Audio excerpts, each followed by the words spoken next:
Well, bonjour tout le monde. J'ai un message qui est de mon cœur à vous partager aujourd'hui. Il y a exactement 2 semaines aujourd'hui, je me suis réveillée en apprenant que mon papa, âgé de 90 ans, avait été hospitalisé. Et tout au long de cette journée, le Seigneur m'a envoyé de doux clins d'œil, des signes subtils de sa présence et de sa paix. Depuis que j'ai déménagé au Québec en 2001, je n'ai plus vécu près de mon père, mais après mon mariage avec mon mari en 2020, Dieu m'a fait la grâce de pouvoir passer mes hivers à Winnipeg, proche de ma famille et proche de mon père, ce qui m'a permis de passer plus de temps avec mon papa dans sa vieillesse. Et au fil des années dernières, j'ai pu le visiter souvent et lui parler de Jésus. Il m'arrivait parfois de demander à mon père s'il savait où il irait après la mort et il n'arrivait jamais à me répondre avec assurance. Je comprenais cela quand je ne le savais non plus, jusqu'à ce que je fasse une rencontre personnelle avec Jésus en 2006. Je disais parfois à mon papa, en tant que ta fille, si je venais te poser une question importante et que tu connaissais la réponse, est-ce que tu me le cacherais, la réponse? Puis il disait, bien sûr que non, là. Puis j'ai dit, c'est la même chose avec notre papa céleste. Il veut pas que ses enfants vivent dans l'incertitude par rapport à leur destinée éternelle. Il nous a donné la réponse dans sa parole, afin que nous puissions avoir l'assurance de la vie éternelle avec lui. Alors, même si je n'ai pas pu être physiquement à ses côtés le jour de son départ, j'ai eu le privilège de prier encore avec lui à distance par une vidéoconférence. Et juste avant d'entrer dans la toute première église que je fréquentais peu après ma rencontre avec Jésus, c'est là où j'ai eu l'appel pour mon père. Alors, c'est intéressant de comment que Dieu a orchestré ça, que je sois dans cette église-là où j'avais, juste après que j'ai donné ma vie à Jésus. Et alors, j'ai prié avec mon père. Je ne rencontrerai pas toute l'histoire de mon propre témoignage. Vous pouvez aller sur ma chaîne YouTube si vous voulez l'écouter. Mais ce matin-là, en m'assoyant après prier avec mon père, je m'assois dans l'église et j'ai vu une image devant moi. C'était la main percée de Jésus tendue vers moi, avec le trou dans sa main. Et cela me semblait être un puissant clin d'œil du ciel car je venais de prier avec mon papa. Et dans mon esprit, j'ai eu l'impression de prendre sa main à lui et de la placer dans celle de Jésus. Alors, c'était impressionnant de voir cette image-là après de prier avec mon père. Puis, le message ce matin-là parlait justement sur la puissance de la prière. Et à la fin du service, j'ai demandé à l'Assemblée de joindre avec moi pour prier pour la vie éternelle pour mon père et ce qu'ils ont fait. Puis ensuite, une petite madame âgée vient me voir, puis elle me donne une copie d'une prière. On appelle ça la prière du salut. Puis les derniers mots étaient soulignés pour l'assurance de la vie éternelle. Et ce sont exactement les mots que je répétais souvent à mon papa en lui parlant de Jésus. J'ai su immédiatement que c'était vraiment un doux encouragement du Seigneur. Alors, j'ai pris une photo de cette prière-là et je l'ai envoyée à ma sœur ce jour-là. Et elle a tendrement murmuré à l'oreille de mon père cette prière que j'avais déjà priée avec mon père à quelques reprises. Mais la prière disait ceci, Seigneur Jésus, je reconnais que je suis pécheur, que j'ai besoin de ton pardon. Je crois que tu es mort sur la croix pour mes péchés et je me repens de mes fautes. Sois mon sauveur, sois mon Seigneur. Remplis-moi de ton Saint-Esprit. Et merci Jésus de m'avoir sauvé. Merci pour ton pardon et ton amour, parce que je mets ma confiance en toi en tant que mon sauveur personnel. Et je sais maintenant que je suis ton enfant et que j'ai l'assurance de la vie éternelle. Amen. Puis ce soir-là, pendant ma marche, je demandais à Dieu un dernier signe. Je savais que tous les membres de ma famille à Winnipeg avaient eu l'occasion d'aller voir mon père à l'hôpital cette journée-là. Alors, j'ai dit au Seigneur, s'il a reçu la révélation de qui est vraiment Jésus, s'il sait où il va après la mort, alors il n'a plus de raison de le retenir ici. Et s'il est véritablement, s'il sait véritablement, viens le chercher pour qu'il ne souffre plus dans son corps terrestre. Puis, à peine rentrée de ma marche, j'ai regardé mon téléphone et j'ai vu un message de ma sœur qui disait que papa était parti. Puis, c'est vraiment à ce moment-là qu'une paix profonde m'a envahi. Je crois de tout mon cœur que mon Père est entré dans l'éternité avec la révélation de Jésus comme Seigneur et Sauveur personnel.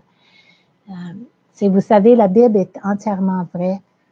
Ce que nous voyons même aujourd'hui se produire dans le monde, les tensions géopolitiques, avancées technologiques inquiétantes, confusion spirituelle, tout cela a été prophétisé il y a près de 2000 ans.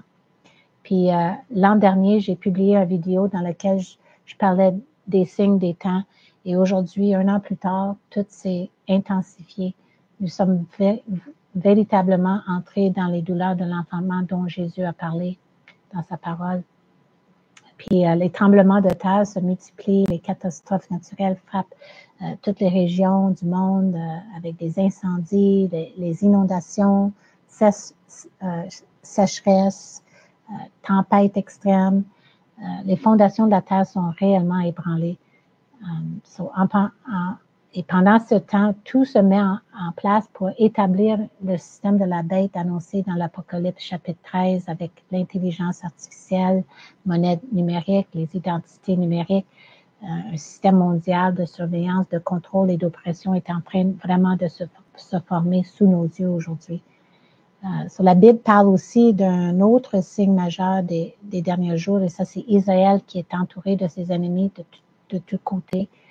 Et c'est exactement ce que nous voyons aujourd'hui, les tensions au Moyen-Orient, en particulier autour d'Israël et de l'Iran, ainsi que les grandes puissances comme la Russie, la Chine, s'intensifient dangereusement. Alors, nous sommes à la veille d'un conflit mondial, vraiment. La Troisième Guerre mondiale est ici, là, vraiment. Mais au milieu de tout cela, il y a une espérance puissante, car Jésus revient bientôt chercher ceux qui lui appartiennent vraiment. La Bible en parle. Il nous enseigne qu'avant que n'éclate la grande tribulation, cette période terrible de jugement et de chaos mondial, Jésus reviendra comme un voleur dans la nuit pour enlever son Église. Et cela concerne les véritables croyants nés de nouveau, ceux qui veillent, qui sont prêts, qui vivent une relation vivante avec Dieu. La Bible déclare en 1 Thessaloniciens 5:9 que Dieu ne nous a pas destinés à la colère, mais à la possession du salut par notre Seigneur Jésus-Christ. Si tu regardes cette vidéo et que tu ne sais pas avec certitude où tu iras après la mort, sache qu'il est possible d'avoir l'assurance de la vie éternelle. Tu n'as pas à vivre dans la peur. Jésus a dit en Jean 3, chapitre 3, verset 3, « En vérité, je te le dis, si un homme ne naît de nouveau, il ne peut voir le royaume de Dieu. » Naître de nouveau, c'est se détourner du péché, placer sa confiance en Jésus-Christ et le recevoir comme Seigneur et Sauveur. Ce n'est pas une religion, c'est avoir une relation vivante avec Dieu.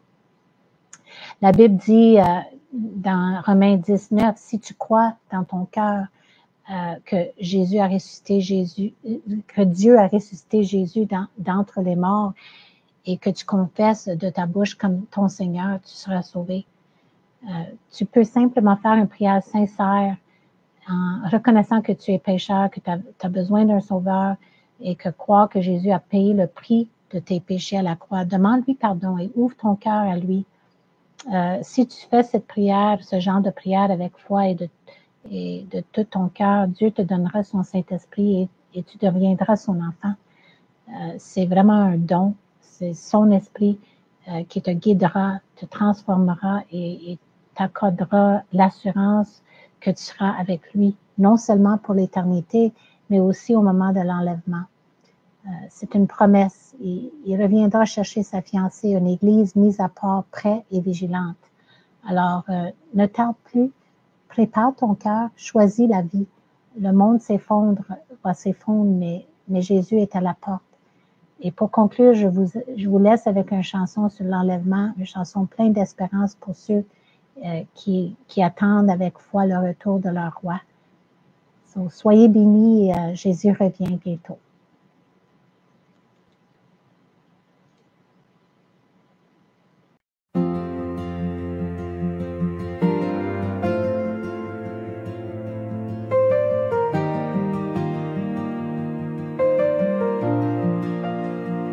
Les signes sont là, tout devient clair. La terre soupire dans l'univers. Des royaumes tombent, des peuples se lèvent. Les prophéties s'accomplissent sans trêve. Depuis longtemps, on attend ce cri. Jésus revient, ce jour est infini. Marches-tu vraiment dans sa lumière? Es-tu prêt pour le voir dans les airs? Il revient bientôt comme l'éclair. Dans la nuit sombre, un feu dans l'air. Le son d'une trompette brisera le ciel, et d'un instant jaillira l'éternel. Veille et prie, tiens ferme dans le combat. Garde ton cœur sans tache, sans faux pas. Il t'aime, oui c'est la vérité, mais il vient chercher les cœurs sanctifiés. Sois prêt, sois prêt. Il revient bientôt. Certains s'endorment dans l'illusion, pensant qu'aujourd'hui n'est pas le bon. Mais Dieu appelle son église à briller, lui l'allumer sans jamais s'arrêter. Le temps est court, l'heure est venue, que chaque âme entende sa voix connue. Lève les yeux, la rédemption est là, que chaque battement crie vers le roi. Prends-moi, il revient bientôt comme l'éclair. Dans la nuit sombre, un feu dans l'air. Le son d'une trompette brisera le ciel, et d'un instant jaillira l'éternel. Veille et prie, tiens ferme dans le combat. Garde ton cœur sans tache, sans faux pas. Il t'aime, oui c'est la vérité, mais il vient chercher les cœurs sanctifiés. Sois prêt, sois prêt. Ne tarde plus, c'est peut-être aujourd'hui. Les morts en Christ s'élèveront dans la nuit.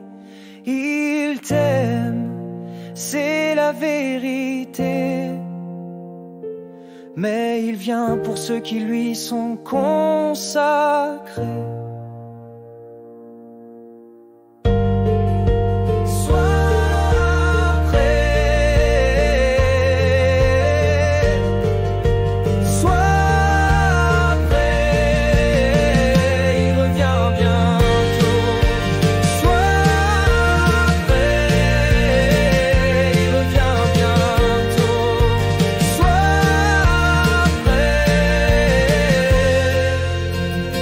Il revient bientôt.